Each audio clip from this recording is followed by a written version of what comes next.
नमस्कार दोस्तों, मैं विवेक माहेश्वरी आप लोगों का स्वागत करता हूं मेरे YouTube के चैनल पर। पिछला जो वीडियो था परिस्थिति जन्य प्रश्न जब डाले थे ऐसा ही इंटरव्यू के, तो बहुत लोगों के कमेंट थे कि इनके उत्तर भी डालें आप। तो इस बार सारे उत्तर लेके मैं आया हूं और ये ऐसे उत्तर हैं जो आप बोल सकते हैं वहां पर। हर आदमी अलग अलग तरीके से सोचता है, अलग अलग तरीके से बता सकता है, लेकिन ये मेरा सोचने का तरीका है जो मैंने आपके सामने रखा है। अगर आपको उत्तर पसंद आए तो लाइक शेयर सब्सक्राइब जरूर करें, और भी आपके कोई अगर परिस्थिति जन्य प्रश्न चल रहे हैं तो नीचे कमेंट बॉक्स में डाल दें, मैं जल्द से जल्द उसके उत्तर देने की शुरुआत कर दूंगा। चलिए, सबसे पहला प्रश्न पूछा गया था, आप एक शिक्षक हैं और उसके बाद एसआई में क्यों आना चाहते हैं। देखिए, एक शिक्षक के तौर पर आपका दायरा सीमित होता है और साथ ही सीमित ही आपके अधिकार भी होते हैं, लेकिन एक एसआई के तौर पर मेरा कार्य क्षेत्र जो है वो बढ़ जाएगा। लॉ एंड ऑर्डर के माध्यम से मैं क्राइम को भी रोक सकता हूं, इसके अलावा लोगों को भी शिक्षित कर सकता हूं, तथा साथ ही साथ जब जब समय मिले विद्यांजलि प्रोग्राम के तहत या नॉर्मल किसी स्कूल में जाकर भी मैं एक टीचर की तरह पढ़ा भी सकता हूं। तो मेरे दोनों उद्देश्य यहां से पूरे हो रहे हैं। दूसरा, एसआई बनने के बाद आप पर राजनीतिक दबाव आएगा तो आप उसका कैसे सामना करेंगे।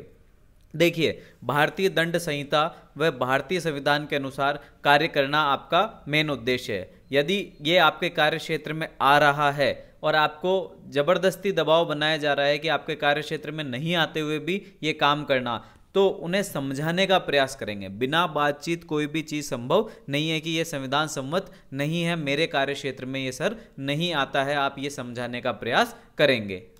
अगला है, क्या आपको लगता है पुलिस विभाग में सुधार की ज़रूरत है। देखिए, सुधार की ज़रूरत हर जगह होती है, पुलिस विभाग में भी ज़रूरत है। क्या ज़रूरत है पुलिस विभाग में? सबसे पहले टेक्नोलॉजी का प्रयोग हो। आजकल आप लोगों को पता है साइबर क्राइम जैसे मुद्दे बहुत उठ रहे हैं, तो आपको टेक्नोलॉजी फ्रेंडली होना पड़ेगा। पुलिस को भी जनता के मध्य सहयोग बढ़े। पुलिस की एक छवि बनी हुई है कि खाकी वर्दी से डर लगता है, तो उसको खत्म करना पड़ेगा। तीसरा, वर्क बर्डन कम हो। पुलिस अधिकारी कम हैं तो उनके ऊपर वर्क बर्डन बहुत ज़्यादा है, वो कम होना चाहिए। फिट रहने पर ध्यान दिया जाए, मेंटली और फिजिकली दोनों तरह के फिटनेस पर आपका ध्यान होना चाहिए। और पांचवा और अंतिम बहुत इंपॉर्टेंट पॉइंट ये है कि सामाजिक पुलिसिंग को बढ़ावा दिया जाए, जिससे क्या होगा, क्राइम पर ही नियंत्रण पाया जा सके।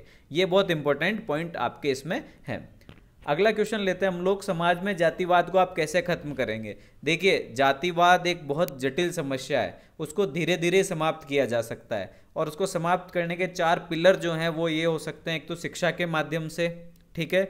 दूसरा, आपको सशक्तिकरण को बढ़ावा देना। कौन सा सशक्तिकरण? एक तो आपका महिला सशक्तिकरण, और एक समाज में जो जातियां पिछड़ी है उनको आप सशक्त करेंगे तो आप जातिवाद को खत्म कर पाएंगे। तीसरा, खेल व सांस्कृतिक गतिविधियों का अगर आप बढ़ावा देंगे तो उससे जातिवाद धीरे धीरे समाप्त होगा। और चौथा, पुलिस की कार्यशैली के माध्यम से आप जातिवाद को खत्म कर सकते हैं, आप समझा सकते हैं, और अगर आप चाहें तो एक ग्रुप क्रिएट कर सकते हैं सभी जातियों का, जिससे आपस में समन्वय बैठाया जा सके। पांचवा, एक एसआई में क्या गुण होने चाहिए। एक एसआई में सबसे बड़ी बात संप्रेषण स्किल होनी चाहिए, कम्युनिकेशन स्किल ऐसी होनी चाहिए कि सामने वाले के दिमाग में वो बात उतर जाए कि हाँ, ये कह रहा है जो बिल्कुल सही कह रहा है। एथिक्स पर पकड़ होनी चाहिए। अगर आप कोई भी काम करते हैं तो आपके नीति शास्त्र जो कहते हैं, ठीक है, भगवत गीता का ज्ञान हो, आपके अहिंसा का ज्ञान जो महात्मा गांधी ने दिया है वो हो, उस पर आपकी पकड़ होनी चाहिए।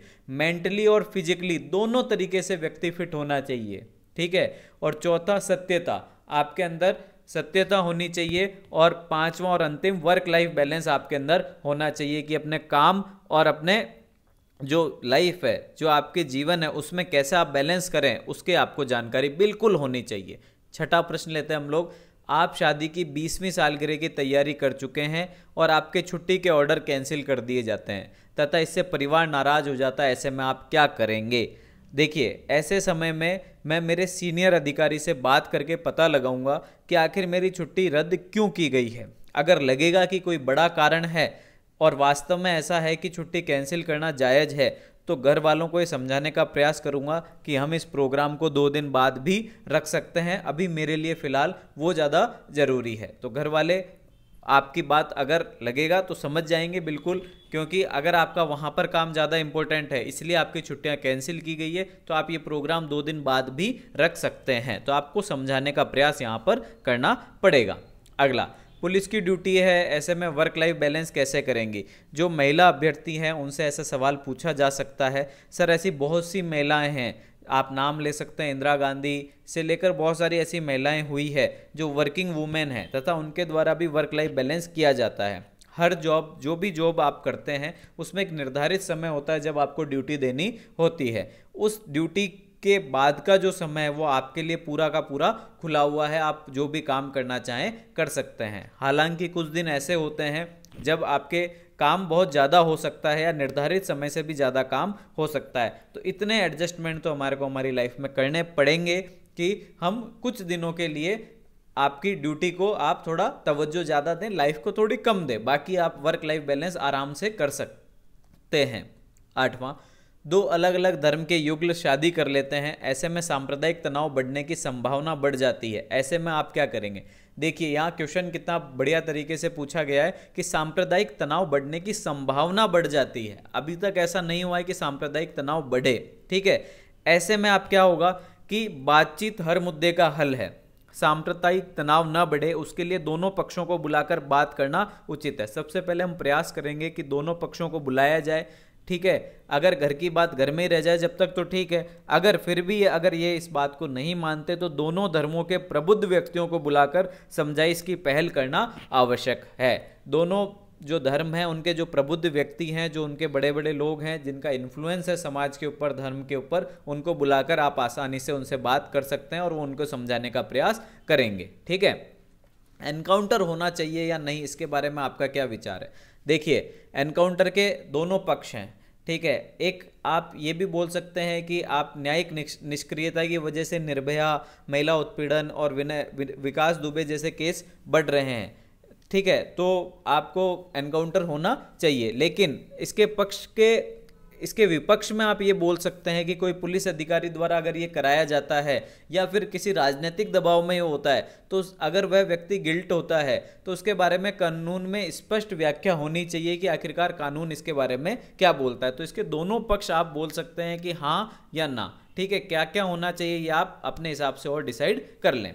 10वां प्रश्न, आप किसी वीआईपी की ड्यूटी में लगे हैं, वीआईपी आने वाले हैं, इतने में आपके थाने से फ़ोन आता है कि पास वाले घर में आग लग गई है, ऐसे में आप क्या करेंगे? सबसे पहले जब ऐसे प्रश्न पूछे जाते हैं तो आपका दिमाग ये चलना चाहिए कि पास वाले जो घर में आग लगी उसमें कोई व्यक्ति फंसा हुआ है या नहीं फंसा हुआ है, ठीक है। अगर कोई व्यक्ति फंसा हुआ है तो जान माल की हानि ना हो, इसके लिए हमको सबसे पहले प्रयास करने पड़ेंगे, ठीक है। अगर घर में आग लगी तो सबसे पहले मैं फायर ब्रिगेड को फ़ोन लगाऊंगा, घटनास्थल पर पहुंचने को कहूंगा तथा थाने में उपस्थित सिपाही से पता कराऊंगा कि घर में कोई व्यक्ति फंसा तो नहीं है। अगर ऐसा है तो उसके निकालने के सामुदायिक प्रयास की व्यवस्था सबसे पहले करवाई जाएगी। कुल मिला के ये है कि एम्बुलेंस और फायर ब्रिगेड 2 ऐसी चीज़ें हैं जिनको भेजा जाएगा। क्यों?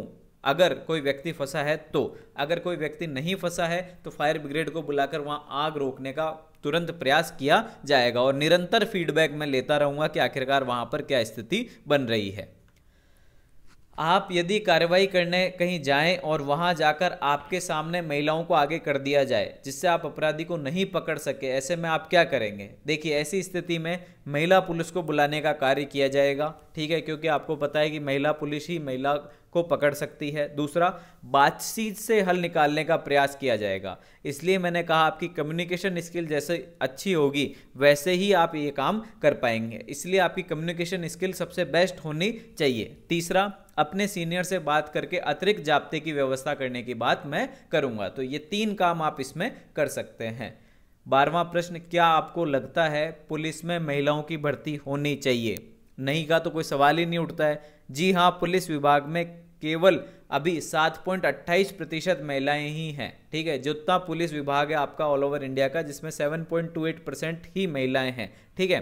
तो इसके लिए भर्ती की तो ज़रूरत है, आपका इक्वेलिटी के लिए, समानता के लिए ज़रूरत है। दूसरा, जो पोस्को अधिनियम है बालकों से रिलेटेड है, उसमें महिला पुलिस ऑफिसर द्वारा इन्वेस्टिगेशन किया जाता है, इसलिए भी ज़रूरत है। तीसरा, वुमेन को वुमेन ही अरेस्ट कर सकती हैं, इसलिए भी ज़रूरत है।